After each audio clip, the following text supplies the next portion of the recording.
আব্বু কেবল মিল থেকে আইলে? হয় বেটা, এইমাত্র মিলে কাজ শেষ করে আসলাম। মরিচ বানাইছো? হ্যাঁ, মরিচ বানাইছি এইমাত্র। বসো। না, তোমার গায়ে বলবি না, গোসল করবো। আচ্ছা আব্বু একটা কথা কই।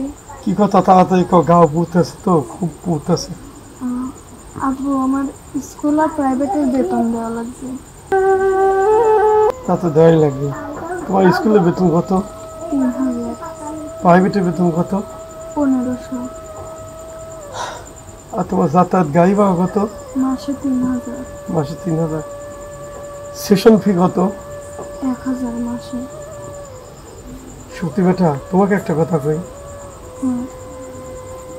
এই তোমার 10,000 টাকা সব মিলে আমার কিন্তু এমনি আসে না। এই মরিচে জ্বালানি পুরানি খাওয়ার পর এই টাকাটা আসে। বিনিময়ে তোমার থেকে আমি কিছুই চাইনি। আশা করি পরবর্তী মাস থেকে পড়াশোনাটা একটু ভালো করো। সত্যি মা, গোসল করবো, তুমি দাও। আচ্ছা যাও। শক্তি, হ্যাঁ তোর বাপের কথা শুনছো? হ্যাঁ বুঝছি। তাহলে বুঝে শুনে পড়াশোনা করো।